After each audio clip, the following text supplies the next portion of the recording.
नमस्कार सभी लोगों को और उन सभी देखने वालों को बहुत बहुत धन्यवाद।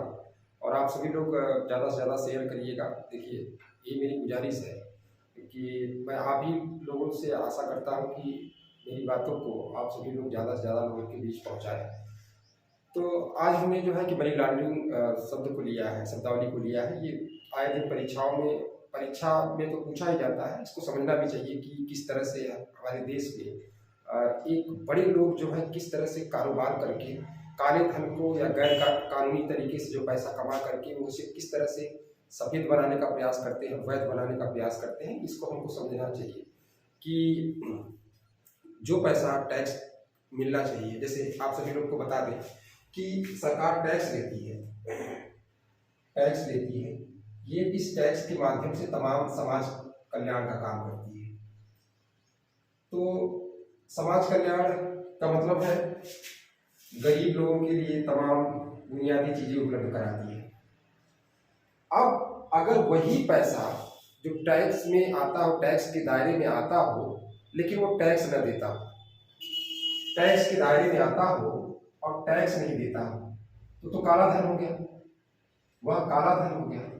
अब इस काले धन को कागजी प्रक्रिया के द्वारा क्या करते हैं, जो फर्जी सारी प्रक्रिया अपना करके, धोखाधड़ी करके कागजी प्रक्रिया द्वारा क्या कर देंगे ये लोग इसी को सफेद बना देंगे, सफेद धन बना देंगे। इसको समझना है। और गैर कानूनी तरीके से कमाए गए धन जो है, धन के स्रोतों को छुपाते हुए इसको वैध बनाने का प्रयास करते हैं। तो ये जो गैर कानूनी तरीके से कमाए गए धन के स्रोतों को जो है कि वैध बनाने का प्रयास करते हैं, अगर यही देखा जाए तो यही मनी लॉन्ड्रिंग है। काला धन पे सरकार को टैक्स मिलना चाहिए। जैसे हमने पहले ही बताया आप सभी को, टैक्स का मतलब है समाज कल्याण का काम होता है। सरकार टैक्स लेती है और जनता की भलाई के लिए सारा काम करती है।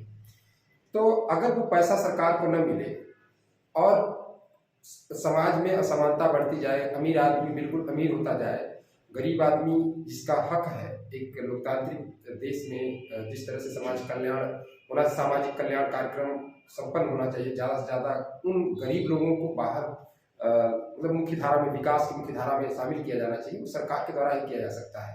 और तो तमाम स्तर पे काम करें। चलिए एक अलग बात है, लेकिन जुड़ा इसी सबसे है। तो काला धन कागजी प्रक्रिया के द्वारा सफेद बनाया जाता है, पहला चीज तो ये जान लीजिएगा। और गैर कानूनी तरीके से कमाए गए धन के स्रोतों को छुपाने का प्रयास किया जाता है। तो जो ये करते हैं, जो जिस माध्यम से करते हैं, मतलब जिस माध्यम से तो करते हैं ये है, जो ये तरीका अपनाते हैं उसी को मनी लॉन्ड्रिंग कहा जाता है। आप सीधे शब्दों में सुन लीजिएगा। एक सरल उदाहरण के माध्यम से हम लोग समझ लेते हैं कि अगर गंदा कपड़ा है उसे वॉशिंग मशीन में डाल दिया जाए और फिर वह धुल के साफ होकर फिर वो नए की तरह हो जाए लेकिन वो तो अच्छा काम होता है। लेकिन यह बहुत ही गंभीर अपराध माना जाता है हमारे देश में या दुनिया तमाम देशों में। यह नैतिक आधार पे भी बहुत ही गड़बड़ है। लोग छुपाते हैं, पैसे को अपने छुपाते हैं और उसी पैसे से पैसा और ज़्यादा बनाते चले जाते हैं और सरकार को एक भी पैसा टैक्स भी नहीं देती है। सरकार ये भी पता नहीं लगा पाती, मतलब सरकार यानी कि जांच एजेंसियां पता भी नहीं लगा पाती हैं कि ये पैसा कमाए कहाँ से और ये किस तरह से तमाम मतलब ऐसे चीज करते हैं, धोखाधड़ी करते हैं। उसी को हमको समझना है कैसे ये लोग धोखाधड़ी करते हैं, कैसे क्या करते हैं। तो देखिए, गैर कानूनी तरीके से मान लीजिए भ्रष्टाचार से नशीली दवाओं का व्यापार करके मतलब आए गैर कानूनी काम, ऐसे सारे गैर कानूनी काम जिसको कि बताया नहीं जा सरकार को या किसी से, कहाँ से आप पैसा कमाए। अच्छा, ये तो पैसा ये कमाए भ्रष्टाचार और तमाम ऐसे स्रोतों से। अब ये पैसा जो कमाएंगे इसको क्या करेंगे, ये गैर कानूनी तरीके से जो पैसा कमाए हैं ये छुपाते हुए वैध कैसे बनाएंगे। तो इसके लिए ये लोग अलग अलग तरीका अपनाते हैं। ये लोग तरीका क्या अपनाएंगे कि इस पैसे को ये लोग क्या करेंगे कि सेल कंपनी, जैसे इसमें आपको बता दें, एक थोड़ा सा ये भी समझते रहिएगा, मनी लॉन्ड्रिंग जो होता है, यह इसके 3 चरण होते हैं। इसके माध्यम से हम लोग अच्छे से समझ जाएंगे इसको, कि जैसे पहला जो चरण होता है उसको प्लेसमेंट कहा जाता है, दूसरा होता है लेयरिंग होता है, तीसरा होता है जो है कि एकीकरण, मतलब घुमा फिरा कर जो अवैध कमाने वाला पैसा है उसको वॉशिंग मशीन की तरह, मतलब सारे प्रोसेस अपना कर ये सब करके वो फिर उसके बाद पास जो आ जाएगा वैध पैसा हो जाएगा। मतलब धुलने का मतलब ये मत समझिएगा कि पैसे को धुलने की, काला पैसा नहीं। धुलने का मतलब है कि काला धन वह है जो, जिसको हमने बताया, काला धन वह है जो सरकार, ऐसा धन जिस पर सरकार को टैक्स मिलना चाहिए लेकिन सरकार को टैक्स उस पर नहीं मिल रहा है। लेकिन अब यहाँ पर हम लोग समझते हैं कि प्लेसमेंट में क्या होता है कि जो पैसा वो कमाया है वो बैंकों में क्या करेगा, वो उसको जमा करेगा। बैंकों में, औपचारिक वित्तीय संस्थान में, अनौपचारिक वित्तीय संस्थान में, इसको बैंकों में जमा करेगा, नकदी उतारेगा बाजार में, बैंकों में। और औपचारिक एवं अनौपचारिक वित्तीय संस्थानों में से लगाएगा, अब यहाँ तो पैसा लगा दिया, अब यहाँ पर भी अपना सब कुछ गड़बड़ी करेगा। गड़बड़ी क्या करेगा कि जो भी उसका अकाउंट है सब हेर फेर करके अब इस पैसे को क्या करेगा, कई अलग जगह लगाएगा। जैसे सेल कंपनी, आप सभी को बता दें, इसमें समझ लीजिए सेल कंपनी में लगाएगा। सेल कंपनी का मतलब है पूरी तरह से फर्जी कंपनी का मतलब यह है कि कागज में उस कंपनी का नाम रहेगा लेकिन वास्तव में न तो वो कहीं पर वो कंपनी न तो स्थापित की गई रहती है, न तो भौतिक रूप से वो कंपनी होती है, न तो उसमें कोई वर्कर होता है। मतलब वो सिर्फ एक फर्जी, मतलब वास्तव में वह कंपनी होती ही नहीं है लेकिन कागज में होती है। अब उसमें क्या करेगा वो, अब जैसे ये पैसा दिया, अकाउंट में हेरा फेरी करेगा मिल करके। देखो इसमें बड़े लोग क्या करते हैं कि बैंकों से, आप लोग सुने होंगे कि हवाला, शेयर मार्केट घोटाला हर्षद मेहता का, किस तरह से वो बैंकों के बड़े अधिकारियों का, आला अफसरों के साथ मिल करके किस तरह से घोटाला किया। वो बहुत बड़ा स्कैम, शेयर मार्केट का अभी तक का सबसे बड़ा स्कैम माना जाता है। तो वो जब तक आपस में मिलेंगे नहीं तब तक वो काम होगा नहीं। तो अकाउंट में गड़बड़ी करके वह सेल कंपनी, जैसे सेल कंपनी का मतलब ये है, आप कंपनी खोल दिए, कागज में खोल दिए, अब उसमें बड़ा बड़ा ट्रांजैक्शन दिखा दिए, मतलब यहाँ पे लिया गया पैसा, यहाँ पे लिया गया, कंपनी मतलब तमाम जगहों पे दिखा जाए। और सरकार से लोन भी ले लिया जाएगा, उसके माध्यम से लोन भी लिया जाएगा। अब लोन लिया है आदमी तो टैक्स से भी बचेगा, लोन लिया है तो टैक्स से भी बचेगा, आयकर नहीं भरेगा, आयकर रिटर्न भी नहीं करेगा। क्यों? क्योंकि कंपनी को दिखा देगा घाटे में है, कंपनी घाटा में है, कंपनी में उत्पादन हुआ ही नहीं और ये कोलैप्स कर गई। अब वो जो पैसा है इसका, यहाँ से बैंक से यहाँ पर दिखाएगा कि ये सारा पैसा वो लगाया है। अब वो सारा चीज उसका तो वैध हो गया, मतलब अब एक तरह से देखें तो वो पैसा क्या हो गया कि अब वैध हो गया तो पैसा, लेकिन लगाया कुछ नहीं, पैसा लगाया कुछ नहीं है, वो वैध हो गया। और जगहों पर लगाएगा, जैसे बांड में लगा देगा, बांड में लगाएगा, और जैसे कि स्टॉक मार्केट में लगा देगा, और अन्य जगहों पे लगा देगा। लेकिन अब उस पैसे को छुपाने के लिए जो मतलब फर्जीवाड़ा करके, सब फर्जी कंपनी करके, देखो पहले तो आपको बताया प्लेसमेंट, नकदी को उतारेगा मार्केट में उतारा, और अकाउंट में गड़बड़ी करके उसमें धोखाधड़ी, वहां भी धोखाधड़ी करेगा, शुरू से धोखाधड़ी कर ही रहा है, वहां भी धोखाधड़ी करेगा। अब वहां से इन जगहों पे लगाएगा, और लगाने के बाद अब टैक्स से बचने के लिए वह कई तरीका अपनाता है। कई तरीका क्या अपनाएगा कि जैसे विदेशों में बहुत से ऐसे देश हैं, जैसे आप स्विट्जरलैंड का नाम ले सकते हैं। स्विट्जरलैंड है, यहाँ पर पैसा आप लगाएंगे तो जो भी खाता धारक रहेगा उसका नाम ही नहीं बताया जाएगा। ये इस देश का जो नियम है कि जो भी उसके देश में अगर पैसा लगाता है, हालांकि सीधे तो नहीं पैसा वहाँ पे जा सकता है क्योंकि नज़र होती है, सरकार की पूरी नज़र होती है कि पैसा मतलब अगर सीधे कैसे लेकर जा पाएगा, या तो जलीय मार्ग से लेकर जाए अधिकारियों से मिलकर। देखिए बिना अधिकारियों का काम नहीं होगा, एक तरह से कहा जाए वो लोग भी इसमें शामिल होते हैं। या आप कहिएगा कि दूसरे मतलब कई ऐसे देशों के थ्रू वो पहुंच जाएगा पैसा, ये मतलब स्विट्जरलैंड तक पैसा पहुंचाना है इसको, तो उसके लिए बहुत से तरीका, हवाला भी होता है, हवाला भी बताते हैं आपको। हवाला में थोड़ा सा समझना होगा आपको कि हवाला में ये है कि हाँ इसको थोड़ा समझा दें तो उसके बाद हवाला के बारे में भी बता दें। तो यहाँ पर स्विट्जरलैंड में पैसा ये अपना डाल देगा, यहाँ पर पैसा डाल देगा, बात को समझिएगा, पैसा डाल देगा और सुरक्षित इसका पैसा यहाँ बचा है। यानी कि जो पैसा टैक्स में आना चाहिए, इसीलिए तो कहा जाता है, मोदी जी जो है हमारे देश के जो प्रधानमंत्री जी है काला धन निकालने की बात की थे, तो यहीं पर यहीं से यहाँ है मॉरिशस का आप लोग नाम ले सकते हैं, मॉरिशस का नाम ले सकते हैं। मॉरिशस में आप देखेंगे तो यहाँ भी आपको क्या है कि यहाँ भी आपको इस तरह से होता है कि जो खाता धारक है उसका नाम नहीं बताया जाएगा। तो अब ये पैसा फिर मतलब विभिन्न स्रोतों से जो पैसा लगाया है उसको तो लेयरिंग कर देंगे, जहां जहां पैसा लगाया अब फिर मालिक के पास वापस लौट के आ गया है। मालिक के पास जो पैसा लगाया था, शुरू में गड़बड़ी सब किया था, इसके पास पूरा पैसा वापस हो जाए। अब ये पूरा जो तरीका अपनाया है, पहले बैंकों में गड़बड़ी किया, फिर सेल कंपनी में लगाया पैसा, टैक्स नहीं भरा, बांड में लगा देगा, स्टॉक मार्केट जो है स्टॉक मार्केट में लगा देगा पैसा, विदेशों में भेज देगा पैसा, हवाला भी करता है।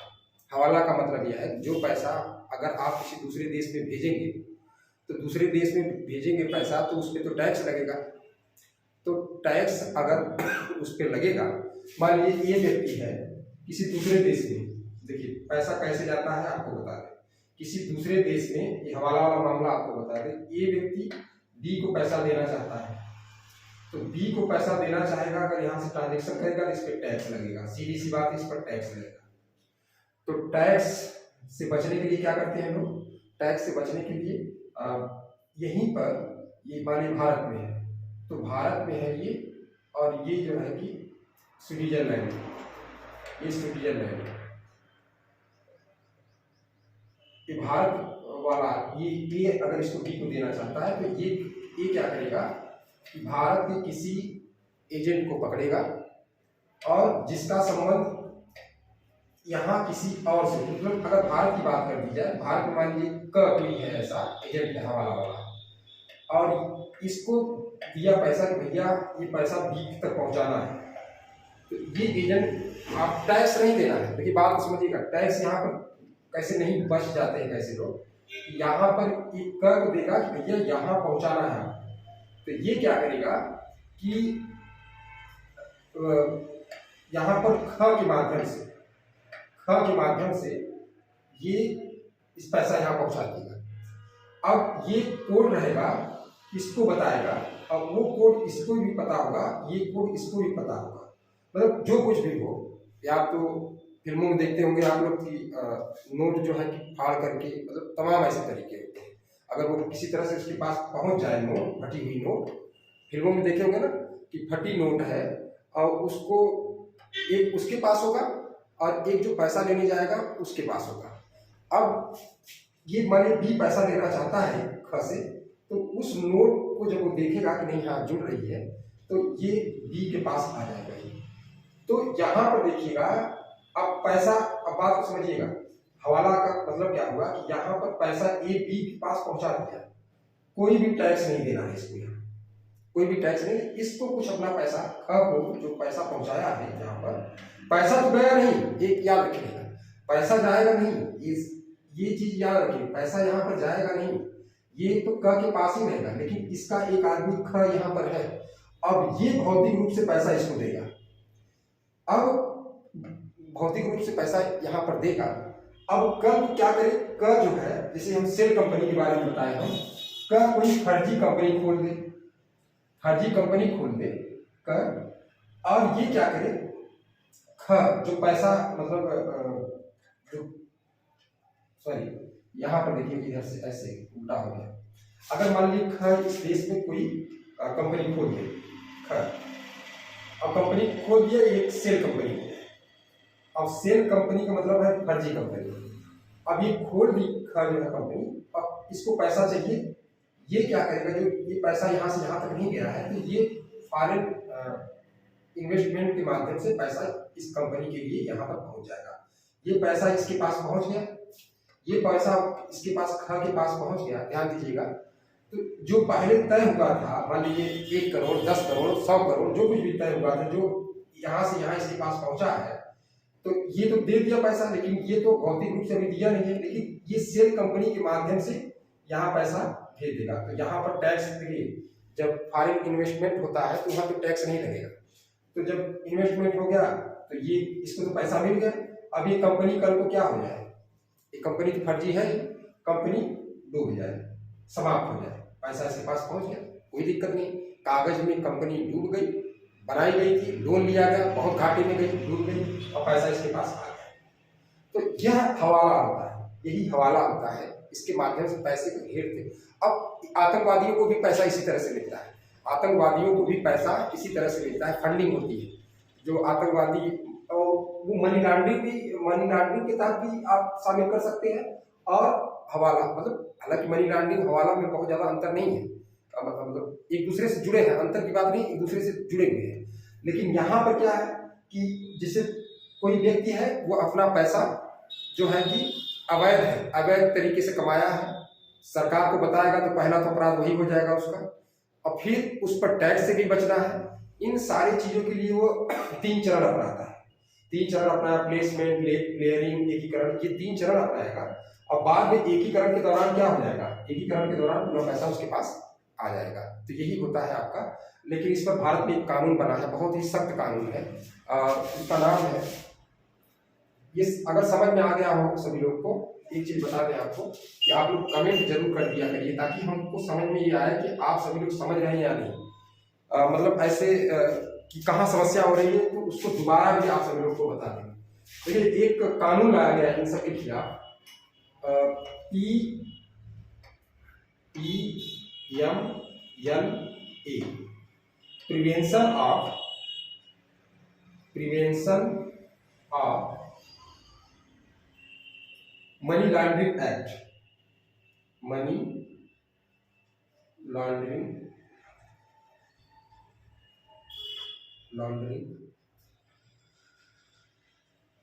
एक्ट, ये 2002 में आया था कानून, और उसके बाद इसमें संशोधन भी हुआ 2005 में, फिर 2009 में, फिर 2012 में, और 18 में भी कुछ संशोधन हुआ। तो मनी लॉन्ड्रिंग को अब सख्त बनाया गया है। जांच एजेंसियां अब अगर किसी को पकड़ लेती है, जैसे ईडी है, प्रवर्तन निदेशालय, जो राजस्व विभाग के अंतर्गत, वित्त मंत्रालय के राजस्व विभाग के अंतर्गत होती है, यह बड़े बड़े लोगों के यहाँ छापा मारती है, तो ये पूरा पता, अच्छा हाँ, समस्या ये भी होती है कि पता भी नहीं लग पाता है कि वास्तव में ये पैसा आया कहाँ से है। सारी चीजें देखिए कितना ये तरीके से करते हैं, या तो दूसरे देशों में ये अपना पैसा वो कर देंगे। फिर एक तरीका और बता दें, रियल इस्टेट में भी पैसा ये लोग टैक्स से बचने के लिए कैसे करते हैं कि अगर कोई चीज़ खरीदेंगे ये लोग, तो उसको कम दाम दिखाएंगे, उसको कम दाम पर दिखाएंगे ताकि उनको टैक्स भी नहीं देना पड़े। तो इस तरह से पूरा मनी लॉन्ड्रिंग के बारे में हमने बताया। अगर आपको समझ में आया हो तो आप सभी लोग इसको, तो मनी लॉन्ड्रिंग का एक इस तरह से कहा जाए कि मनी लॉन्ड्रिंग एक प्रक्रिया है जो गैर कानूनी तरीके से जो पैसा कमाया गया रहता है, उन स्रोतों को छुपाने के साथ साथ उसे वैध बनाने का एक प्रक्रिया है। उसके लिए 3 चरण होते हैं, प्लेसमेंट, क्लियरिंग, एकीकरण। बाद में उसके पास मतलब साफ सुथ करके फिर उसके पास आ जाए, माने आपका कपड़ा गंदा हो गया है, उसको साफ करके आप फिर से पहन लें, ताकि लोग कहें कि हाँ बहुत अच्छा कपड़ा है। वही चीज इसमें भी होता है कि एक प्रक्रिया अपनाई जाती है, अपना करके उसे उस काले धन को, जो काला होता है, मतलब टैक्स जिस पे नहीं दिया गया होता है, वह फिर कागजी प्रक्रिया के द्वारा उसे सफेद बना देता है। यही पूरा होता है। आप लोग यदि समझ गए हो तो आप लोग जरूर कमेंट कर दीजिएगा, ज़्यादा से ज़्यादा शेयर करिएगा। अगर नहीं समझ में आया हो तो आप कुछ पूछना भी चाहते हैं तो कमेंट के माध्यम से आप लोग पूछ सकते हैं। तो फिर अगले वीडियो में हम आएंगे और आप सभी को इसके बारे में किसी नए टॉपिक पे आएंगे और आप सभी लोग को बताएंगे। तो नमस्कार, जय हिंद, जय भारत।